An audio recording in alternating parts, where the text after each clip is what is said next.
Kemudian ada pertanyaan kembali dari Ibu Titin di Trenggalek ini. Bagaimana cara menghadapi remaja yang berontak, marah pada orang tua, marah kepada Allah dan marah kepada diri sendiri? Ini semua dimarahin. Semua dimarahin. Dia marah berarti ada sebabnya, kadang-kadang seperti itu. Cobalah kita sebagai orang tua berusaha untuk dekat dengan anak, mendekat. Katakanlah anak-anak itu biasa ketika dia salah, kemudian kita nasihati, mungkin kita marahi, dia jadi balik marah kepada kita. Kadang terjadi seperti itu ya. Kita ketika anak-anak kita salah menasihati, ya sudah sampai di situ. Jangan tuh marahnya berkepanjangan sampai lama banget ya. Jangan sampai, makanya ketika kita marah itu juga ketika kita melihat anak kita salah, punya kewajiban untuk meluruskan. Kalau memang melihat anak salahnya terlalu parah sehingga perlu marah, nggak ada salahnya ya, nggak ada salahnya untuk bukan kok marah sebenarnya, mendidik dengan agak sedikit tegas ya. Tegas perlu, katakanlah mungkin anak main HP dari pagi, kalau memang perlu HP-nya disita. Biasanya ketika sesuatu yang menjadi kesenangannya itu diambil, anak menjadi marah kepada semua, mogok, nggak mau makan, nggak mau sholat, nggak mau apa-apa. Kadang terjadi seperti itu ya. Dideketi. Ketika HP misalkan, karena yang seringnya sekarang itu jadi permasalahan kan HP Mbak Ida ya. HP diambil jadi marah itu bukan terus HP-nya dikasihkan, pendidikan dulu ya, penegasan dulu, dideketi, Dek maafkan Ibu ya Dek ya, harus mengambil HP kamu ya. Kadang dilus-lus kepalanya itu kita disila-sila kayak nggak mau dipegang ya.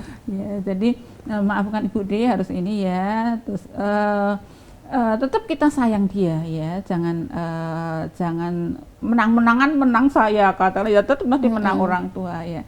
Anak-anak kita tuh nanti ada saatnya dia untuk lilih ya, kita deketi terus, kita saatnya dia sholat, ayo Dek bangun sholat dulu, sholat kewajiban kamu lu, Ibu nanti nggak bisa bantu kamu di hadapan Allah lu ya. Yang bisa membantu kamu di hadapan Allah ya Allah, Ibu hanya bisa mendoakan, mengajak, mengarahkan kamu. Ya sholat dulu ya. Jelaskan Ibu mengambil HP kamu kan karena kamu tidak bisa konsekuen, tidak bisa bertanggung jawab dengan apa yang kamu lakukan. Pegang HP akhirnya kamu nggak sholat ke masjid, kamu nggak sholat berjamaah, kamu lupa waktu sholat, lupa makan, lupa segalanya.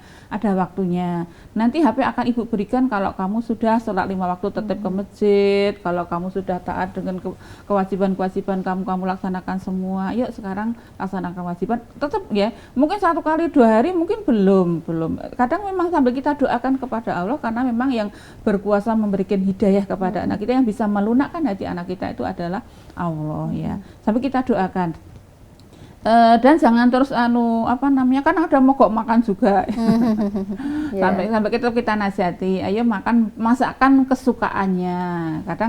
Kadang melalui perut itu kan bisa melunakkan hati anak-anak kita. Kita sebagai orang tua pasti tahu kesukaan anak kita apa ya. Ibu masakan kesukaan kamu. Mungkin baru mogok, mungkin nggak disentuh, nggak mau dimaami Bu ya sudah. Nanti kalau kamu sakit, sampai kamu kelaparan, kemudian itu bisa membawa kematian, kamu mati ke neraka loh, karena kamu menjerumuskan dirimu kepada kebinasaan, dan itu dilarang oleh Allah. Jangan sampai kamu mati masuk ke dalam neraka. Kamu mogok makan itu nanti kalau kamu efeknya mati, itu matinya nanti masuk neraka loh. Kamu menyengaja mati seperti bunuh diri itu tempatnya di neraka loh. Yuk makan dulu, jangan sampai masalahnya, mari kita bicarakan bersama. Deketi, jadi kita yang mendekati anak-anak kita, meluluhkan hati anak kita dengan kasih sayang kita. Tapi tetap ketegasan tetap perlu ya, perlu Mbak Ida ya. Ketika anak memang salah perlu diedukasi ya, perlu tegas, tetapi bukan berarti terus kita yang marah terus, bukan. Kita yang mendekat. Baru anaknya baru mutung itu sudah semuanya dunia nggak digubris ya, semua yang ada di sekitarnya nggak digubris. Bagaimana kita tetap mendekat, tetap mengajak, yuk sholat dulu yuk. Suatu saat nanti akan, ketika dia sudah, karena tanpa ada HP di tangan, tanpa ada apa-apa di tangan, mudah-mudahan nanti dia pikirannya menjadi lebih jernih ya, karena sudah yang konsentrasinya ke sana, dia pikirannya nggak bisa jalan, nggak bisa berpikir positif ya. Sekali lagi sambil kita doakan, mudah-mudahan Allah memberikan hidayah kepada anak kita, karena memang yang berkuasa membolak-balikkan hati manusia itu hanyalah Allah. Jadi kuat-kuatan insya Allah ketika kita banyak mendekat ke Allah, ketika di waktu-waktu duha kita duha, kemudian ketika di waktu tahajud kita tahajud, kemudian jangan cukup di situ aja. bagaimana ketika kita mengharapkan Allah memberikan hidayah kepada anak kita, kita mohon kepada Allah, doa kepada Allah, itu Allah mengabulkan doa kita. Kita menjadi orang yang dekat dengan Allah.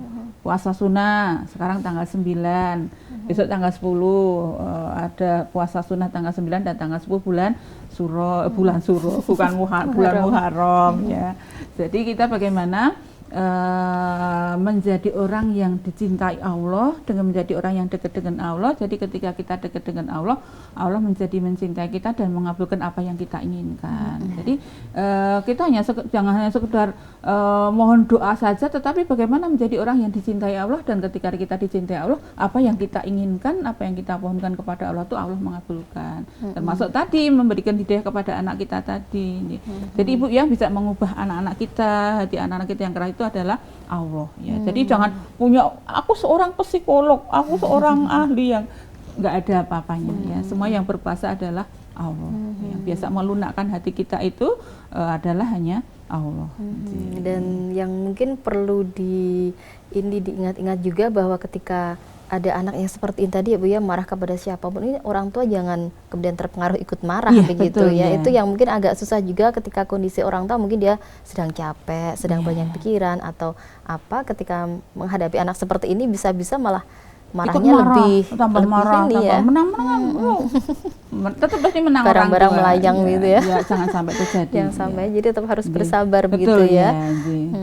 Dengan itu tadi menyentuh hatinya, dan sekali lagi yang bisa mengubah anak-anak kita, hati anak-anak kita yang tadinya nggak dapat hidayah menjadi dapat hidayah, yang tadinya sulit diatur menjadi mudah diatur, itu adalah Allah.